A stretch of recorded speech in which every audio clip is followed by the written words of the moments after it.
नमस्कार साथियों। आज के वीडियो के माध्यम से हम लोग चर्चा करेंगे जियोग्राफी के चौथे चैप्टर के बारे में।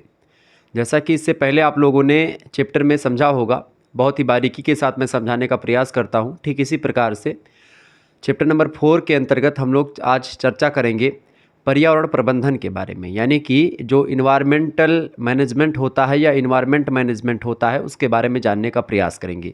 किस तरीके से हम अपने पर्यावरण की सुरक्षा कर सकते हैं, पर्यावरण को बचा सकते हैं, उसको लेकर के क्या क्या प्लान किए जा सकते हैं और किस तरीके से हम या किस विधि के द्वारा हम पर्यावरण का संरक्षण कर सकते हैं या पर्यावरण का प्रबंधन कर सकते हैं। पर्यावरण प्रबंधन का सीधा सीधा मतलब होता है कि ऐसा एक प्रकार से हम करें, ऐसे काम करें जिससे क्या हो, पर्यावरण को नुकसान ना हो और हमारा काम भी निपट जाए, यानी कि सांप भी मर जाए और लाठी भी ना टूटे। कुछ इस प्रकार की ट्रिक अपनाई जाए। पर्यावरण प्रबंधन बेसिकली यही होता है। पर्यावरण प्रबंधन एक ऐसा टॉपिक है जहाँ से परीक्षा में लगातार प्रश्न पूछे जाते हैं और अब की बार पूछे जाने की संभावना भी बहुत ज़्यादा है। आप किसी भी विश्वविद्यालय के किसी भी कॉलेज में पढ़ रहे हैं तो आपके लिए ही ये लेक्चर बहुत ही एक प्रकार से इम्पोर्टेंट है, चाहे जिस भी विश्वविद्यालय, चाहे जिस भी कॉलेज में आप पढ़ रहे हैं। ठीक है।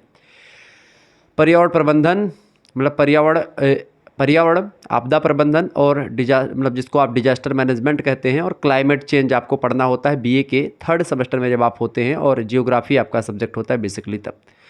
तो जियोग्राफी बीए 3rd सेमेस्टर के बच्चों के लिए यह लेक्चर बहुत ही महत्वपूर्ण है, क्योंकि आज हम चर्चा करेंगे चैप्टर नंबर 4 के बारे में, जियोग्राफी यानी भूगोल के, जिसमें हम पर्यावरण प्रबंधन के बारे में जानने का प्रयास करेंगे।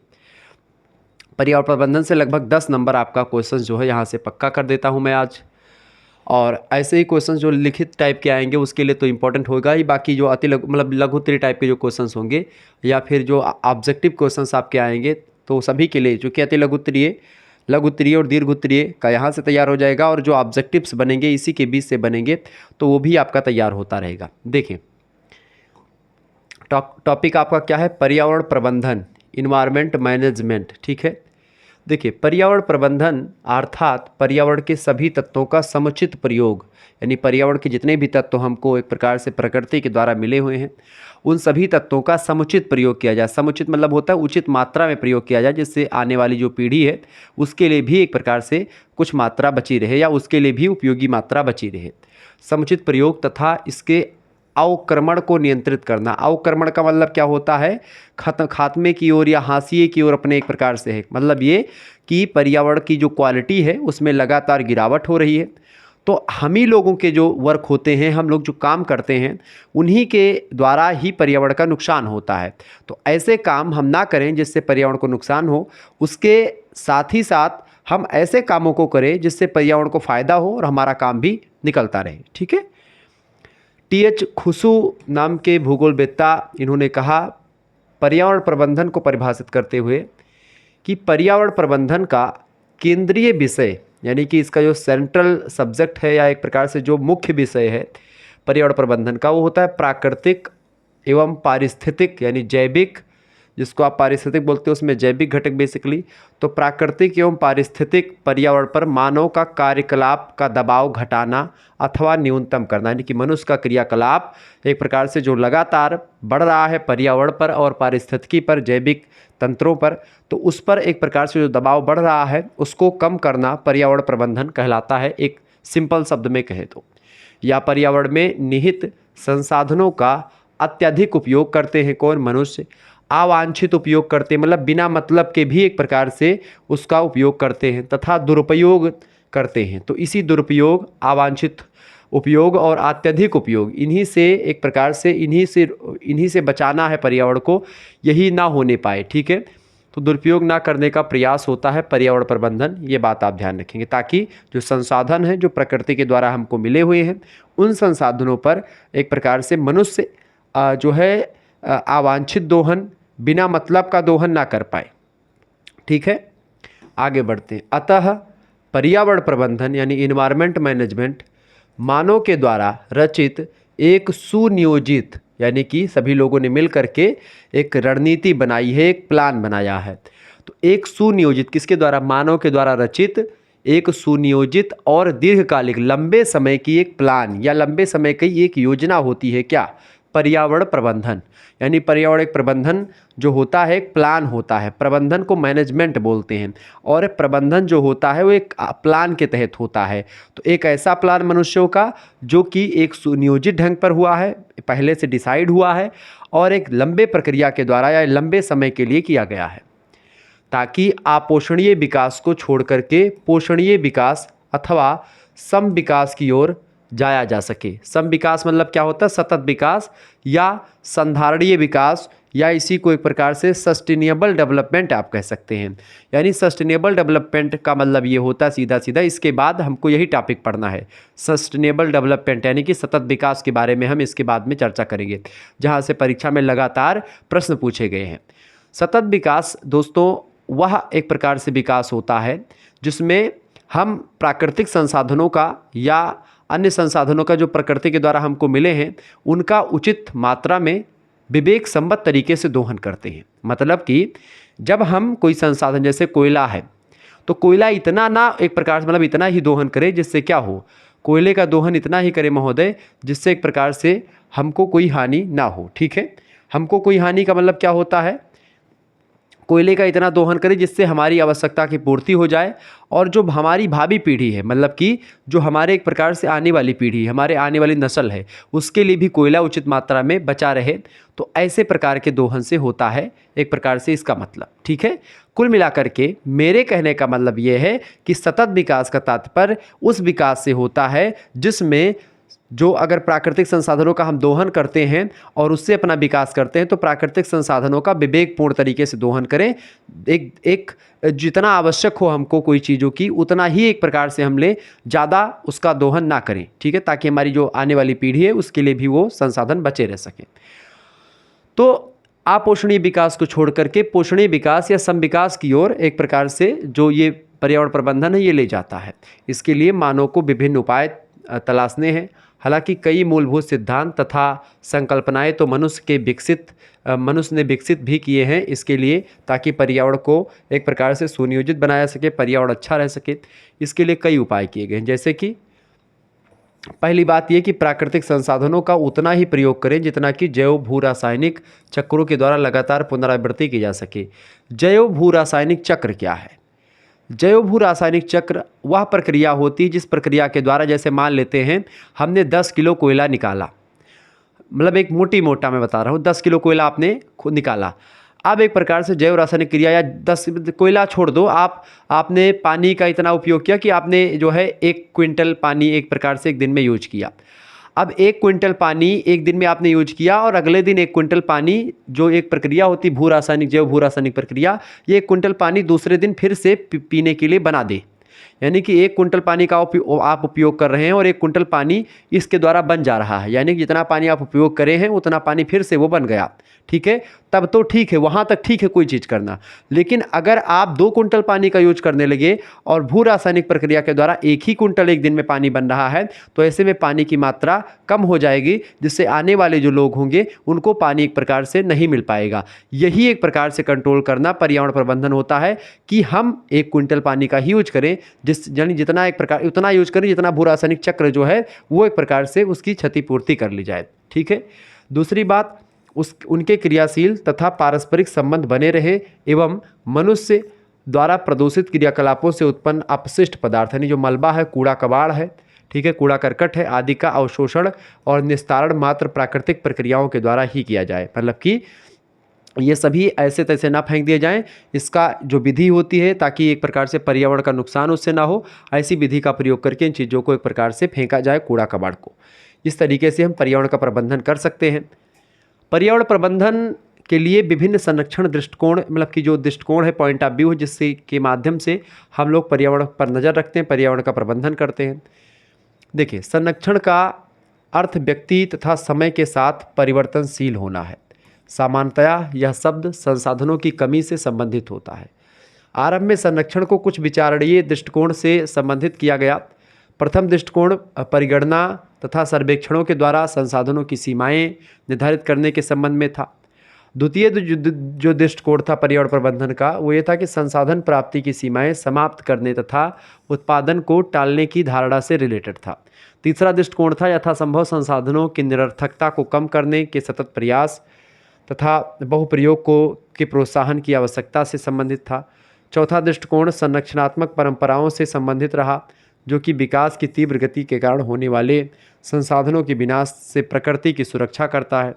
इन सभी सिद्धांतों में संसाधनों के संरक्षण में उनके भौतिक, आर्थिक और क्वालिटी यानी गुणात्मक महत्व पर एक प्रकार से बल दिया। कहने का तात्पर्य यह है कि एक प्रकार से कई पॉइंट आप भी हुए हैं जो कि पर्यावरण के संरक्षण पर विशेष ध्यान दे रहे हैं, जो कि अलग अलग संसाधनों को एक प्रकार से उचित दोहन की बात करते हैं। ठीक है, आगे देखते हैं। मानव और संसाधनों के अंतर संबंध का एक अन्य नवीनतम सूत्रीकरण भी है जो बड़ा इंपॉर्टेंट है, जो संरक्षणात्मक विचार से संबंधित है, किंतु इसके विकास का श्रेय भूगोलवेत्ताओं की अपेक्षा जीव वैज्ञानिकों को जाता है। जीव वैज्ञानिकों ने पारिस्थितिक उपागम के माध्यम से संसाधनों के संरक्षण की आवश्यकता पर बल दिया। यह उपागम प्राकृतिक विश्व को अंतर संबंधित पद्धति के समूहों में परिवर्तित साम्य की स्थिति में देखता है, जिसमें मनुष्य एक असंतुलनकारी तत्व के रूप में दृष्टिगोचर यानी दिखाई पड़ता है। इससे अनेक जटिलताएं पैदा होती हैं। इन जटिलताओं का अध्ययन बहुछाट प्रणाली विश्लेषण विधि तंत्र संसाधनों की समस्याओं को सुलझाने वाली विधियों का अध्ययन ही वर्तमान में अभीष्ट है। कुल मिलाकर के पर्यावरण जो प्रबंधन होता है उसका सीधा सीधा तात्पर्य यही होता है कि पर्यावरण की रक्षा की जाए। पर्यावरण का एक प्रकार से जो भू रासायनिक प्रक्रिया है उसके अकॉर्डिंग ही पर्यावरण मतलब कि जो तत्व हैं उनका दोहन किया जाए। पर्यावरण मतलब संसाधन संरक्षण और परिरक्षण क्या होता है इसको थोड़ा समझ लेते हैं, क्योंकि यहाँ से भी प्रश्न पूछा गया है अति लघु उत्तरीय में कि संसाधन संरक्षण या परिरक्षण का क्या तात्पर्य है। संसाधन संरक्षण से तात्पर्य प्राकृतिक संसाधनों का, यानी ऐसे संसाधन जो प्रकृति के, जैसे जल, वायु, ठीक है, ऐसे मिट्टी, ये सब प्राकृतिक संसाधन हैं जो प्रकृति के द्वारा हमको मिले हुए हैं।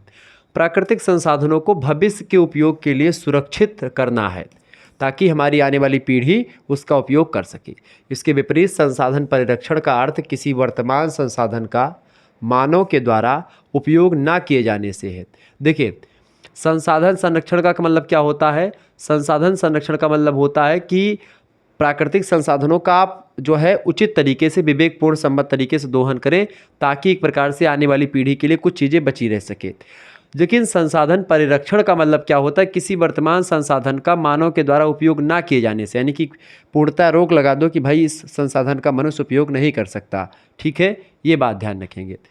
संसाधन संरक्षण आंदोलन 19वीं सदी के उत्तरार्ध में आरंभ हुआ तथा संसाधन संरक्षण करना वर्तमान पीढ़ी का नैतिक उत्तरदायित्व ताकि उनकी जो आने वाली पीढ़ी उनके लिए बचा रह सके। संसाधन का अर्थ होता है संसाधनों को बचाए रख करके उन्हें जीवाश्म में परिवर्तित करना कदापि नहीं है। परिरक्षण की आवश्यकता तब होती है जब किसी संसाधन का अस्तित्व संकट में होता है, जैसे किसी पौधे या जंतु के अस्तित्व के लिए किया गया प्रबंधन जो होता है उसका परिरक्षण कहलाता है। जैसे जो टाइगर रिजर्व घोषित कर दिया गया या कोई एरिया सील कर दी गई कि यहाँ पर मनुष्य नहीं जा सकते क्योंकि मनुष्यों से जानवरों को खतरा है या कोई दिक्कत है, तो ऐसी स्थिति में एक प्रकार से वो चीज़ें करी जाती हैं। ठीक है, ये बात आप यहाँ पर ध्यान रखेंगे। तो कुल मिलाकर के अगर आप देखेंगे तो परिरक्षण का मतलब ये होता है कि संसाधनों का दोहन ही ना किया जाए, उस पर रोक लगा दी जाती मनुष्य के उपयोग को। लेकिन संसाधन जो एक प्रकार से संरक्षण होता है उसका मतलब होता है कि आप दोहन करें, लेकिन जितना आपको आवश्यकता हो उतना दोहन करें, और ये ध्यान रखें कि आने वाली पीढ़ी के लिए भी संसाधन यही एक प्रकार से बचाना है। ठीक है, पर्यावरण प्रबंधन के उपागम भी कई सारे हैं, उन उपागमों को समझने का प्रयास करते। अप्रोचेज जो होते हैं पर्यावरण प्रबंधन के कई अप्रोच हैं, जिनमें पहला अप्रोच है जाति संरक्षण।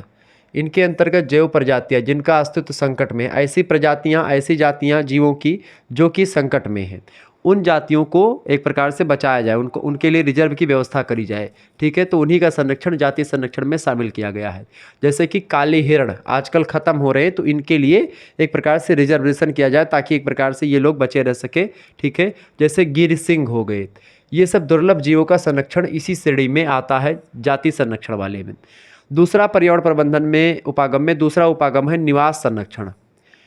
निवास संरक्षण का अर्थ होता है किसी पारिस्थितिक तंत्र को, यानी किसी इकोसिस्टम में पढ़ा चुका हूँ जहाँ पर जीवों की विशेष प्रजातियाँ, कई प्रकार की प्रजातियाँ आपस में रहती हैं और पर्यावरण के साथ तालमेल बना करके और आपस के जीवों के साथ तालमेल बना करके रहती हैं। तो पारिस्थितिक तंत्र को संरक्षित करना कि जैसे पूरा का पूरा एरिया, पूरा का पूरा जंगल सील कर दिया गया, ठीक है, पूरा का पूरा झील सील कर दिया गया ताकि यहाँ पर एक प्रकार से जीव खतरे में है, ठीक है, ये एरिया खतरे में है। तो मनुष्य की आर्थिक क्रियाओं से प्रायः जीव जंतुओं के आवास स्थलों में अवांछनीय परिवर्तन होते हैं। जैसे कि आप देखते हैं आवास स्थल संकटग्रस्त हो जाता है, कहीं बांध बना तो उससे जल भराव की समस्या उत्पन्न हुई तो तमाम प्रकार की प्रजातियां नष्ट हो जाती हैं। या ऐसे तमाम प्रकार के, कहीं जंगल में से ट्रेन की पटरी गुजर रही है या जो है नदी या जो है नहर जा रही है, इस स्थिति में आवास स्थलों का संरक्षण आवश्यक हो जाता है। वो स्थल जो है एकदम से संरक्षित कर दिया जाता है कि अब वहाँ से कोई भी काम नहीं होगा, कोई भी विकास का काम वहाँ पर नहीं किया जाएगा जिससे जीवों को खतरा हो, ठीक है। तो ये होता है आवास, यानी उसका निवास सुरक्षित कर दिया जाए। तीसरा अप्रोच होता है किसी मतलब पर्यावरण संरक्षण का, वो होता है भूमि उपयोग संरक्षण। भूमि चूँकि मिट्टी के या भूमि के विविध उपयोगों से प्रतिस्पर्धा बढ़ती है, अतएव भूमि उपयोग में सामंजस्य बनाए रखने की आवश्यकता होती है। उदाहरणार्थ जैसे किसी नगर के एक ही भाग में अधिक से अधिक आवासों के निर्माण को रोकने के लिए नगर के चतुर्दिक अन्य आवासीय क्षेत्र बना दिए जाते हैं ताकि एक प्रकार से फैक्ट्री एरिया में ज़्यादा लोग ना बस पाएँ, ठीक है। इस व्यवस्था से नगर का समुचित भूमि का उपयोग संभव होता है। तो ये भी एक प्रकार से संसाधनों का संरक्षण है कि एक ही स्थान पर ज़्यादा लोग बस जाएंगे तो उससे एक प्रकार से बहुत दिक्कतों का सामना करना पड़ेगा। इसीलिए अलग अलग आवासों की व्यवस्था, आवास विकास आप देखते शहरों वगैरह में व्यवस्थित कर दिए जाते हैं, ठीक है। चौथा अप्रोच है वो कौन सा है? वो अप्रोच है सृजनात्मक संरक्षण। मनुष्य के द्वारा निर्मित भूदृश्यों जैसे कि बांध बनाना हो गया, वन विहार हो गया, गमनागमन के मार्ग हो गए यानी आवागमन के, ठीक है, तो आदि का संरक्षण इसके अंतर्गत शामिल होता है। संसाधन संरक्षण की दिशा में नए संसाधनों तथा संसाधनों के वैकल्पिक उपायों की खोज भी हो रही है। अब मानवीय क्रियाकलाप इस प्रकार होने चाहिए जिससे उसके परिवेश की गुणवत्ता का न्यूनतम ह्रास हो। संसाधन आकलन हेतु मानव अब अधिक से अधिक आकृष्ट हो गया है। इसके लिए उपग्रहीय प्रणाली यानी सुदूर संवेदन तकनीकी जो है, हवाई छाया चित्रण का प्रयोग किया जाता है। यानी कि सुदूर संवेदन मतलब सीधा सीधा आप इसको 5th सेमेस्टर में पढ़ेंगे। सुदूर संवेदन का मतलब होता है जो है ऊपर से सैटेलाइट के माध्यम से चीज़ों की जानकारी ग्रहण कर लेना, कहाँ पर कौन सी जातियाँ खतरे में हैं, किस जाति पर संकट ज़्यादा है, तो ये सब चीज़ें, ठीक है, ये बात आप ध्यान रखेंगे। छाया चित्रण मतलब कि ऊपर से फ़ोटो खींच लेते हैं ड्रोन के माध्यम से, तो इनका प्रयोग बढ़ गया। तथा संसाधन संवर्धन सबसे महत्वपूर्ण पक्ष बन गया है। मानव विहीन क्षेत्रों के संसाधनों की संभाव्यता की खोज की जा रही है। अंटार्कटिका महाद्वीप संबंधी खोज इसका प्रमाण है। चूँकि अंटार्कटिका महाद्वीप जो है ये सैटेलाइट के माध्यम से ही फ़ोटो खींची गई, उससे पहले इसके बारे में जानकारी नहीं थी। मनुष्य अंतरिक्ष के प्रति भी सचेत हो गया है। पृथ्वी ग्रह पर जनसंख्या के विस्तार की सीमाओं को ध्यान में रखते हुए अंतरिक्ष में अन्य ग्रहों पर मानवीय निवास की संभावनाओं की खोज की जा रही है, लगातार जारी है।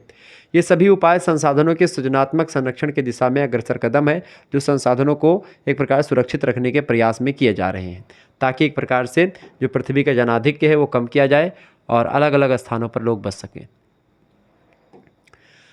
अगला टॉपिक इसमें आपको पढ़ना होता है पर्यावरण प्रबंधन के कुछ महत्वपूर्ण सिद्धांत, यानी कुछ महत्वपूर्ण प्रिंसिपल्स हैं, सिद्धांत, फैक्ट, मतलब कि कुछ इंपॉर्टेंट फैक्ट्स हैं जिनके माध्यम से हम पर्यावरण को एक प्रकार से सुरक्षित कर सकते हैं।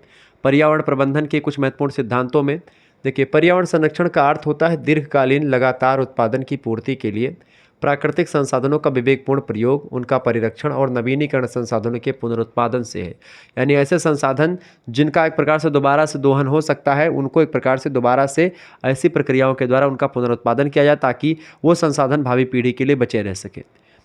अतः प्राकृतिक संसाधनों के इस प्रकार से संरक्षण हेतु नियोजन किया जा रहा है या किया जाना आवश्यक होता है। इस नियोजन के अंतर्गत मुख्यतः निम्नलिखित पहलुओं पर विचार करना आवश्यक है। वो कौन कौन से पहलू हैं? देखें, पहला पहलू तो यही है संसाधनों के संरक्षण का। क्या पहला पहलू है कि सर्वप्रथम किसी क्षेत्र या प्रदेश या राष्ट्र को प्राथमिक इकाई के रूप में माना जाना चाहिए।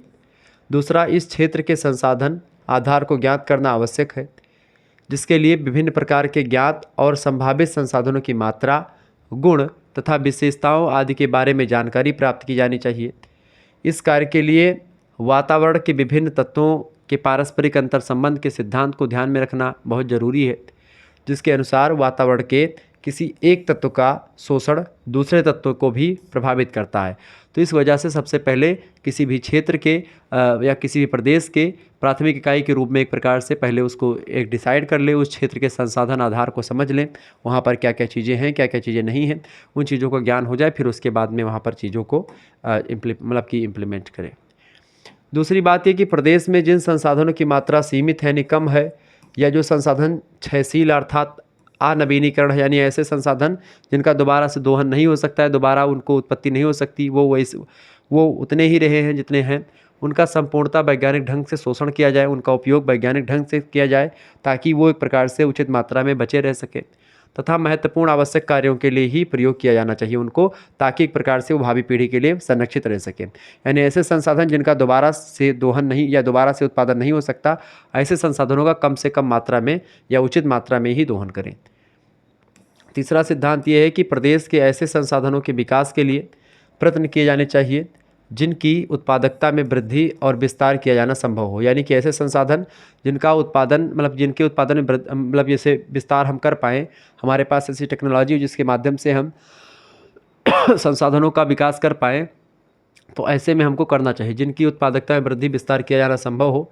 उदाहरणार्थ मृदा नौ अब संसाधन को अच्छे खाद और उर्वरकों के प्रयोग और सस्य आवर्तन के द्वारा दीर्घकाल तक अधिक उत्पादक बनाए रखा जा सकता है। जैसे मिट्टी को एक प्रकार से हम उत्पादकता उसकी बढ़ा सकते हैं तमाम प्रकार के टेक्नोलॉजी के माध्यम से। इसके अलावा कम उपयुक्त या निम्न कोटि के संसाधनों का भी तकनीकी विकास से महत्वपूर्ण उपयोग संभव आजकल हो चुका है। उदाहरण के रूप में जैसे कि बेसिमर प्रक्रम से इस्पात निर्माण के लिए कभी व्यर्थ समझे जाने वाले निम्न श्रेणी के जो लौह अयस्क होते हैं उनका भी लौह निर्माण में प्रयोग किया जाना संभव हो सका है। यानी कि ऐसे कि लोहा का जो थर्ड क्वालिटी, जैसे लौह अयस्क में जो चौथी क्वालिटी होती थी उसका भी प्रयोग हम उसकी छनाई कि उसका निर्माण बेसिमर प्रक्रम एक प्रक्रिया होती है, इस प्रक्रिया के द्वारा हम निम्न से निम्न कोटि के लौह अयस्क का उच्च लौह निर्माण कर सकते हैं उससे, ठीक है, आयरन का निर्माण कर सकते हैं, जिसके माध्यम से हम उसका एक प्रकार से उपयोग दैनिक जीवन में करते हैं।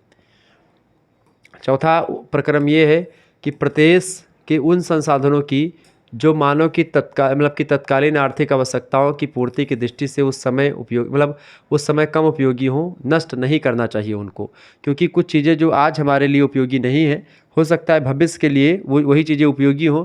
तो ऐसी स्थिति के लिए आपको ये नहीं सोचना चाहिए कि जो आज हमारे लिए अनुपयोगी चीज़ें हैं वो एक प्रकार से हमारे बच्चों के लिए भी अनुपयोगी होंगी। हो सकता है कि उस समय वो चीज़ें उपयोगी हों जो आज उपयोगी नहीं हैं। तो ऐसे संसाधनों को जिनकी उपयोगिता आज नहीं है उनको भी नष्ट नहीं करना चाहिए, क्योंकि भविष्य में उनका तकनीकी विकास से भावी आर्थिक दशाओं के अंतर्गत अधिक महत्वपूर्ण उपयोग संभव हो सकता है। ठीक है, ये बात आप ध्यान रखेंगे। तो इस तरीके से ये सभी चीज़ें ध्यान रखनी चाहिए। पर्यावरण के प्रबंधन के कुछ उद्देश्य भी हैं, यानी पर्यावरण प्रबंधन का क्या उद्देश्य है, क्यों पर्यावरण प्रबंधन जरूरी है। पर्यावरण प्रबंधन के उद्देश्य, पर्यावरण प्रबंधन के निम्नलिखित उद्देश्य हैं। पहला उद्देश्य पर्यावरण प्रबंधन का ये है महोदय, क्या उद्देश्य है पर्यावरण प्रबंधन का। पहला उद्देश्य कि पर्यावरण को प्रदूषण से बचाना, ताकि पर्यावरण प्रबंधन के द्वारा पर्यावरण को प्रदूषण से बचाया जाता है। बिल्कुल ठीक बात है। प्रदूषण चूँकि लगातार बढ़ रहा है, चाहे वायु प्रदूषण की बात करें, जल प्रदूषण की बात करें या मृदा प्रदूषण की बात करें, रेडियोधर्मी प्रदूषण की बात करें, ठीक है, ठोस अपशिष्ट पदार्थ लगातार बढ़ रहे हैं। तो ऐसी स्थिति में पर्यावरण को प्रदूषण से बचाना ये एक प्रकार से पर्यावरण प्रबंधन का पहला उद्देश्य। दूसरा उद्देश्य ये है कि अवनयित पर्यावरण को पुनः ठीक करना, ठीक है, यानी कि जो एक प्रकार से अवनयित होता है अवनयन, घटोत्तरी, यानी जो पर्यावरण की क्वालिटी लगातार घट रही है उस पर्यावरण की क्वालिटी को बढ़ाना, एक प्रकार से ये भी दूसरा उद्देश्य है, यानी पर्यावरण की क्वालिटी में इंक्रीज करना पर्यावरण प्रबंधन का दूसरा उद्देश्य। तीसरा उद्देश्य है प्राकृतिक संसाधनों के असीमित विदोहन तथा उपभोग को सीमित करना, यानी ऐसे संसाधन, प्राकृतिक संसाधन जिनका असीमित दोहन हो रहा है, लगातार बेमतलब का उपयोग हो रहा है, उस उपयोग को सीमित करना, लिमिट में करना, ताकि उतना ही मात्रा में लोग उपयोग कर पाएँ, ज़्यादा उपयोग ना कर पाएँ, विवेक सम्मत तरीके से दोहन कर पाएँ। उसके अलावा पर्यावरण विकास संबंधी नीति निर्धारण में सहयोग है, यानी पर्यावरण यानी कि इन्वायरमेंट डेवलपमेंट से रिलेटेड जो नीति वगैरह बनानी होती है उसके लिए भी एक प्रकार से पर्यावरण प्रबंधन का उद्देश्य है। इसके अलावा पांचवा उद्देश्य प्रस्तावित योजनाओं के पर्यावरणीय प्रभावों का मूल्यांकन करने के दृष्टिकोण से उद्देश्य है, यानी कि जो प्रस्तावित योजनाएं हैं, जिन योजनाओं को एक प्रकार से पास करना किसी क्षेत्र में, तो उन योजनाओं पर एक प्रकार से कहीं ना कहीं उनका मूल्यांकन करने के लिए पर्यावरण प्रबंधन जरूरी है। पर्यावरण प्रबंधन का अगला उद्देश्य पर्यावरण प्रबंधन संबंधी नीति निर्धारण में सहयोग है, बिल्कुल। इसके अलावा पर्यावरण नियोजन हेतु प्रारूप तैयार करना, एक स्ट्रक्चर बना, एक वो बनाना, क्या बोलते हैं, ब्यौरा, कि कैसे कैसे सारी चीज़ें करनी है। पर्यावरणीय प्रकोपों को कम करना, ठीक है। इसके अलावा पर्यावरण प्रबंधन हेतु सरकारी व गैर सरकारी संस्थानों में समन्वय स्थापित करना, ये भी एक उद्देश्य रहा पर्यावरण प्रबंधन का। इसके अलावा पर्यावरण संरक्षण हेतु जन जागृति विकसित करना, ताकि पर्यावरण के प्रति लोगों की एक प्रकार से जो भावना है वो डेवलप हो सके, लोग पर्यावरण से प्रेम कर सके, पर्यावरण को समझें, पर्यावरण की क्वालिटी को बढ़ाने के लिए तत्पर हो सके। पर्यावरण शिक्षा के माध्यम से पर्यावरण के बारे में सजग करना लोगों को, ताकि लोग पर्यावरण के बारे में समझ पाएँ, जान पाएँ, ठीक है। इसके अलावा पर्यावरण प्रबंधन हेतु मानवीय व संस्थागत साधन उपलब्ध कराना, ये तमाम प्रकार के उद्देश्य एक प्रकार से होते हैं पर्यावरण प्रबंधन के, ये बात आप ध्यान रखेंगे। तो इस तरीके से पर्यावरण प्रबंधन के बारे में आप लोगों को जाना। तो पर्यावरण प्रबंधन यही होता है जिसके बारे में आपने समझा। एक चीज़ और ध्यान रखेंगे, अगर आपको कोर्स लेना है पर्यावरण मतलब कि जियोग्राफी के तमाम सब कोर्स का मतलब सीधा सीधा ये है कि आपको पीडीएफ वगैरह प्राप्त करनी है, जैसे मॉडल पेपर की पीडीएफ, महासंग्राम रिवीजन क्लास की पीडीएफ, चैप्टर वाइज जो क्लास हो रही है इसकी पीडीएफ, या ऐसे ही और सब्जेक्ट की पीडीएफ, यानी किसी भी सब्जेक्ट की पीडीएफ प्राप्त करने के लिए 9161936062, ये मेरा व्हाट्सअप नंबर है, इसी पर आपको SMS करना है। मात्र और मात्र 100 रुपीज़ में आपको सारे सब्जेक्ट की पीडीएफ नोट्स मिल जाएगी। यानी जो भी आपके सब्जेक्ट होंगे, आपके 3 मेजर सब्जेक्ट, एक माइनर सब्जेक्ट और एक आपका को curricular subject, human values and environmental studies वाला जो होता है पूरा का पूरा पेपर, ये आपको एक प्रकार से करवा दिया जाएगा। आपका तैयारी विधिवत तरीके से हो जाएगी, तो आपको टेंशन नहीं लेना है। सभी की पीडीएफ नोट्स आपको मिलेंगी, ठीक है। पीडीएफ नोट्स के अलावा आपको क्या क्या मिलेगी चीज़ें भाई, पीडीएफ के अलावा आपको वीडियो लेक्चर मिलेंगे, ठीक है। आपको लाइव क्लास भी मिलेगी, ठीक है। इसके अलावा लाइव क्लास के अलावा आपको एक प्रकार से मैराथन क्लास जो होती है ये मिलेगी, ठीक है। मैराथन क्लास के अलावा आपको चैप्टर वाइज क्लास तो मिल ही रही है। इसके अलावा महासंग्राम वीडियो आने वाली है, ठीक है। महासंग्राम वीडियो के अलावा आपका मॉडल पेपर तमाम प्रकार के आपको मिलेंगे। तो इन सभी के पीडीएफ नोट्स, इन सभी के पीडीएफ जो होंगे वो आपको मिलते रहेंगे मात्र और मात्र 100 रुपीज़ में। ऐसा नहीं कि केवल जियोग्राफी का ही 100 रुपीज़ है, सारे सब्जेक्ट का, यानी कि सभी सब्जेक्ट का एक प्रकार से सभी सब्जेक्ट का इंक्लूडेड जो है आपका human values and environmental study, यानी कि मानव मूल्य और पर्यावरण अध्ययन, जो कि को करिकुलर सब्जेक्ट होता है BA BSc BCom का, सभी का, उसका भी एक प्रकार से यही एक प्रकार से फंडा है। तो आपको अगर पीडीएफ प्राप्त करनी है किसी भी सब्जेक्ट की, तो आप 9161936062 पर SMS करें और कहें कि सर जी हमको कोर्स लेना है। आपके पास एक स्कैनर सेंड किया जाएगा, वहीं पर आपको 100 रुपये पे कर देने होंगे और आपको ग्रुप से ऐड कर दिया जाएगा। इस तरीके से आपका पूरा का पूरा प्रोसेस है, जिसके माध्यम से आप पीडीएफ प्राप्त कर सकते हैं, ठीक है। इससे पहले एंशिएंट हिस्ट्री का एक लेक्चर मैंने लिया है। एंशिएंट हिस्ट्री का एक प्रकार से लेक्चर बहुत ही महत्वपूर्ण है। इसमें एक प्रकार से एक क्वेश्चन या 2 क्वेश्चंस मैंने चर्चा करा है, जो कि बहुत ही महत्वपूर्ण है, परीक्षा में लगातार पूछा जा रहा था, तो इसीलिए मैंने इस तरीके से उसका डिस्कशन किया। मिलते हैं फिर नेक्स्ट वीडियो में, तब तक के लिए जय हिंद, जय भारत। आप सभी का बहुत बहुत धन्यवाद।